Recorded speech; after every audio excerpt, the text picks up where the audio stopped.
بسم الله الرحمن الرحيم. ஆறுதல் சொல்லக்கூடியவங்க, உங்களை ஆற்றுப்படுத்தக்கூடியவங்க, கவுன்சிலிங் கொடுக்கக்கூடியவங்க, அவங்கள நீக்கிறீங்க. இப்போ இந்த ரெண்டுமே இல்லாமல் நாம் என்ன செய்ய முடியும்? பலமடைய முடியுமா? நம்ம ஆறுதல் பெற முடியுமான்னா, இதுதான் மனிதர்களுக்கு இந்த ரெண்டும் தேவைப்பட்டு கொண்டே இருக்குது. தங்களை பலப்படுத்தக்கூடியவங்க அவங்களுக்கு தேவை, தங்களை ஆற்றுப்படுத்தக்கூடியவங்க, தங்களை ஆறுதல் படுத்தக்கூடியவங்க, தங்களுக்கான அந்த ஆலோசனை சொல்லக்கூடியவங்க அவங்களுக்கு தேவைப்பட்டு கொண்டே இருக்கிறாங்க. இதெல்லாம் ஏன் தேவைப்படுது அப்படின்னா, மனிதர்களுக்குள்ளே என்ன செய்யுது? அந்த பலவீனம் இருக்குது. இப்போ மனிதர்கள் தனித்து நிற்க முடியாது. அவங்க தனித்து நின்னாங்க அப்படின்னா அவங்க இணைஞ்சிருவாங்க, அவங்க நிராசை அடைஞ்சிருவாங்க. பல்வேறு விதமான பயம் அவங்கள சூழ்ந்துடும். ஏன்னா பயம், எக்கச்சக்கமான பயம் இருக்குது, பல்வேறு விதமான பயம் சூழ்ந்துடும். இப்போது தேவையில்லாத சின்ன சின்ன விஷயங்களுக்கும் பதற்றப்படக்கூடியவங்களாம் இணைஞ்சிருவாங்க, அவங்க மாறிடுவாங்க. ஏன்னா மனிதனுக்குள்ளே அந்த இயல்பு இருந்துக்கிட்டே இருக்குது. இன்றைக்கி பாருங்கள், இன்றைக்கி உலகம் ஃபுல்லாக நாத்திகம் பரவி இருக்குது. முன்னாடி உள்ள காலத்தில் எந்த அளவு பரவி இருந்ததான்னா இல்லை தானே. இப்போது முன்னாடி உள்ள காலத்தில் நாத்திகள் இருந்திருக்காங்கன்னா, எல்லா காலகட்டத்தில் நாத்திகள் இருந்திருக்காங்க. ஆனால் ரொம்ப சொற்பமான அளவு தான். அவங்க கூட அந்த நாத்திகத்துக்கு பின்னாடி என்ன இருந்ததுன்னா, அது திமிரு, கர்வம் தான் இருந்தது. ஒரு கட்டத்தில் அவங்களே இணைஞ்சிருப்பாங்க, திரும்பி இது எங்கேயா போய் இணைஞ்சிருவாங்க, சண்டை அடைஞ்சிருப்பாங்க. ஆனால் இந்த காலகட்டத்தில் நாத்திகம் ஒரு பெரிய அளவு பரவி இருக்குது. இப்போ இதனால் இன்னொரு பிரச்சனையும் பரவிடுச்சு. என்னென்னா, உலகம் ஃபுல்லாக மன நோயாளிகளுடைய எண்ணிக்கை அதிகரிச்சிருச்சு.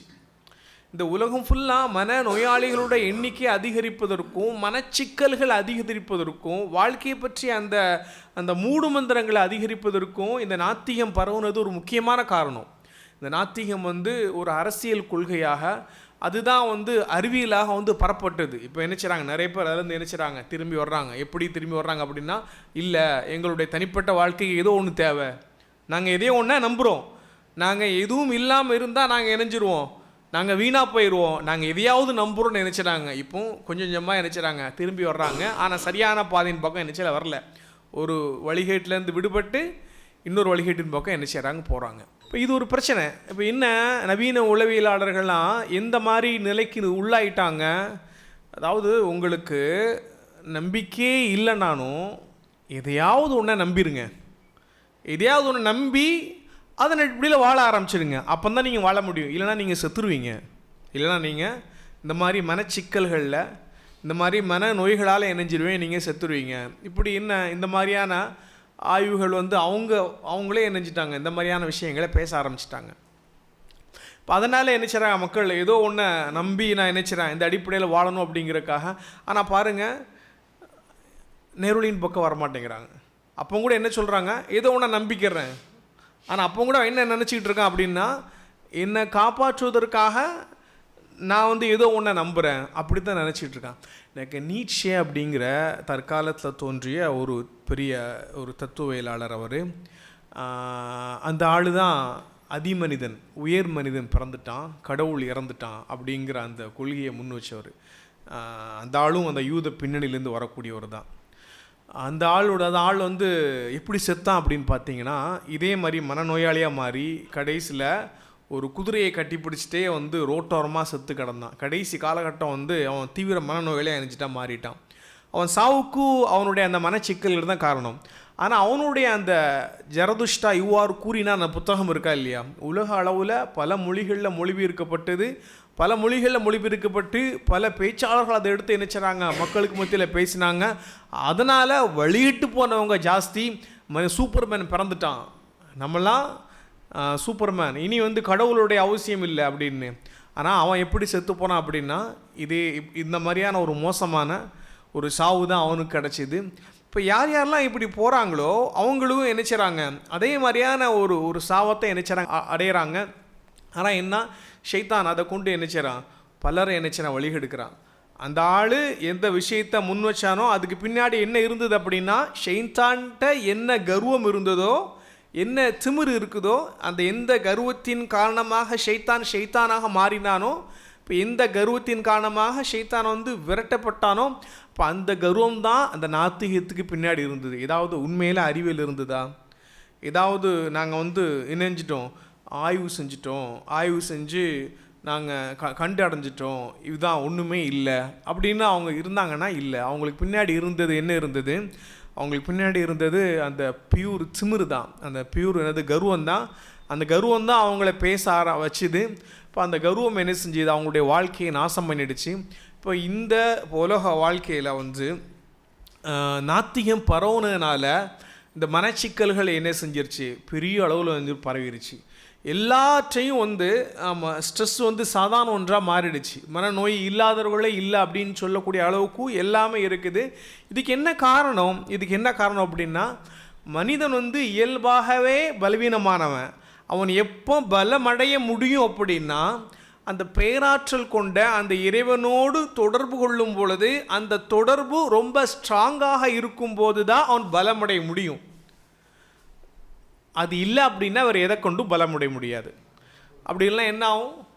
யாராவது ஒருத்தர் பேச்சாளர் நமக்கு தேவைப்பட்டு கொண்டே இருப்பார். அதுவும் என்ன, ஒரு மாத்திரை போடுற மாதிரி, தற்காலிக ஒரு வலி நிவாரணி மாதிரி தான்.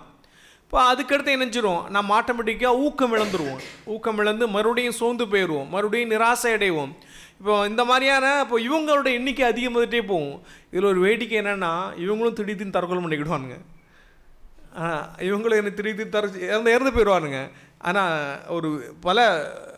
ஒரு விசித்திரமான விஷயங்கள், தன்னம்பிக்கை பேச்சாளர்கள் நிறைய பேர் தற்கொலை பண்ணி செத்துடுறாங்க. திடீர்னு பல பேருக்கு ஊக்கமாக இருந்தவங்க திடீர்னு பார்த்தோம் அப்படின்னா தங்களுடைய வாழ்க்கையை முடிச்சிடுறாங்க. அதோடு அவங்கள ரோல் மாடல் நினச்சிட்டு இருந்தவங்க என்ன ஆயிடுவாங்க? ஒரு பெரிய அளவு அடி விழுந்துடும். என்ன, நமக்கு முன்மாதிரியாக இருந்தால் அவரே திடீர்னு இறந்து போயிட்டாரா அப்படின்னு. பலவீனமான மனிதன் பலவீனமாக தான் நீடிப்பான். இந்த நிலையில் இருந்தால் அல்லது தற்காலிகமான இந்த வலி மாத்திரைகளை நம்பியிருந்தால் அப்படின்னா, இந்த மாதிரியான பேச்சாளர்களை, இந்த மாதிரியான கவுன்சிலர்களை நம்பியிருந்தால், ஏன்னா அவங்களுக்குள்ளே பலவீனம் இருக்கும், அவங்களுக்குள்ளே எக்கச்சக்கமாக பலவீனம் இருக்கும்.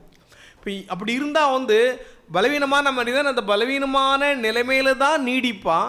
அவன் என்ன செய்ய முடியாது? பலமுடைய முடியாது. இப்போ அவன் பலம் அடைவதற்கு ஒரே ஒரு வழி தான் இருக்குது. அந்த வழி என்ன? இந்த பேராற்றல் கொண்ட அல்லாஹ்வுடன் அவன் கொள்ளக்கூடிய அந்த நெருக்கமான தொடர்பு. இப்போ எந்த அளவு அவனுடைய தொடர்பு நெருக்கமாக இருக்குமோ, எந்த அளவு அந்த தொடர்பு வலுவாக இருக்குமோ, அந்த அளவு என்ன செய்வான்? பலமாக இருப்பான். இப்போ அது இல்லை அப்படின்னா என்ன செய்ய மாட்டான்? ஒருபோதும் பலமடைய மாட்டான். அப்போ இதுதான் அடிப்படை. இந்த அடிப்படையை யாராவது மறுக்க முடியுமா? இல்லை, வேறு வழி இருக்குது எங்களுக்கு, இதை தவிர்த்து வேறு வழி இருக்குது, நாங்கள் அதை கொண்டு என்ன செய்ய முடியும்? பலமடைய முடியும். இப்போ அதை கொண்டு நாங்கள் எங்களுடைய துன்பங்களை நாங்கள் எதிர்கொள்ள முடியும், எங்களுக்கு நாங்களே ஆறுதல் சொல்லிக்கொள்ள முடியும். இப்போ அப்படி என்ன செய்ய முடியாது, வேறு வழி இல்லை. மனித அனுபவங்கள் நமக்கு அதைத்தான் காட்டுது. மனித அனுபவங்கள் நமக்கு முன்னாடி இருக்குது, புத்தகங்கள் வடிவில் என்ன செய்து இருக்குது, வரலாறு நமக்கு முன்னாடி என்ன செய்து இருக்குது.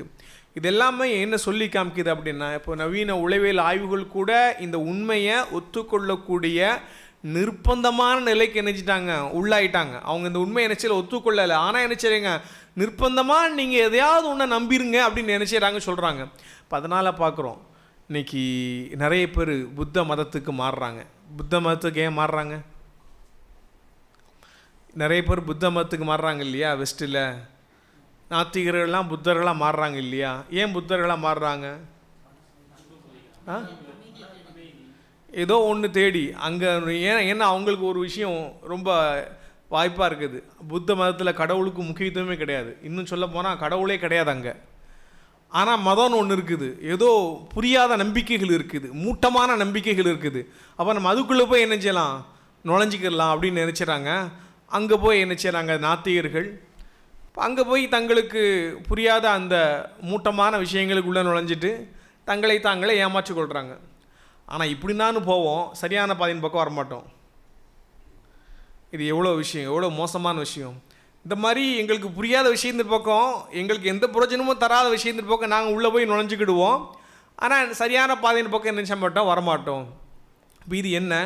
ஷைத்தான் நினைச்சிடான், சரி இந்த பாதை உனக்கு ரொம்ப கஷ்டமாக இருக்குதா, இங்கே போய்க்க. ஆனால் இந்த பக்கம் நினைச்சிடாத, வந்துடாத, இந்த பக்கம் போயிடாத. இதெல்லாம் நினைச்சிடான் ஷைத்தான். தொடர்ந்து நினைச்சிடான் நாத்திகத்தின் வழியாக வழி எடுக்க முடியாது. ஏன்னா நாத்திகம் மனித இயல்புக்கு முரணானது அப்படின்னு தெரிஞ்சிருச்சு அப்படின்னா ஆட்டோமேட்டிக்காக எங்கே போய் சேர்ப்பான் அப்படின்னா, உனக்கு புரியாத விஷயத்தின் பக்கம் நுழைஞ்சிக்க. இப்போ இதில் உனக்கு ஏதோ ஒரு ஆறுதல் கிடைக்கும். அல்லது ஷிர்கின் பக்கம் போ, இணைப்பின் பக்கம் போ. ஆனால் ஒருபோதும் தௌஹீதின் பக்கம் போயிடாத, ஒருபோதும் உண்மையான இறைவன் பக்கம் போயிடாத. இப்படி என்ன செய்கிறோம், பார்த்து கொண்டு இருக்கிறோம். இப்போ அல்லாஹ் மூசா அலைஹிஸ்ஸலாம் அவங்கள்ட்ட என்ன செய்கிறான், அந்த முதல் உரையாடலே என்ன செய்கிறான், தெளிவுபடுத்துகிறான். என்ன அகீமுஸ் ஸலாத்த லிதிக்ரி அப்படிங்கிற விஷயத்தை தெளிவுபடுத்துகிறான். ஃபலா யசுத்தன்னக அன்ஹா மல்லா யுக்மினு பிஹா வத்தப ஹவாவு ஃபதர்தா. இப்போ யார் நம்பிக்கை கொள்ளவில்லையோ, நம்பிக்கை கொள்ளாமல் தங்களுடைய மன இச்சைகளை பின்பற்றி கொண்டிருக்கிறார்களோ, அவர்கள் இந்த பாதையை விட்டு உம்மை தடுத்து விட வேண்டாம், அவர்கள் நாசமாக போயிடுவாங்க, அழிஞ்சு போயிடுவாங்க. ஏன் அழிஞ்சு போயிடுவாங்க? அவர்கள் அல்லாஹ் மீது நம்பிக்கை கொள்ளவில்லை. மாறாக அல்லாஹ் மீது நம்பிக்கை கொள்ளவில்லை என்றால் அடுத்து அவங்க என்ன செஞ்சாங்க, தங்களுடைய மன இச்சைகளை அவங்க என்ன செய்கிறாங்க, பின்பற்றி கொண்டு இருக்கிறாங்க. ஃபத்தருதா, அவன் அழிஞ்சு போயிடுவான், அவன் நாசமாக போயிடுவான், அவனுடைய பாதையை விட்டு நீ பின்பற்றாத. இப்போ அல்லாஹ் என்ன செய்கிறான், அகிமிஸ் ஸலாத்த, நீங்கள் தொழுகையை நிலை நிறுத்துங்கள், இதுக்கு என்னை நினைவு கூறும் பொருட்டு. முதல் கட்டளையே இதுதான்.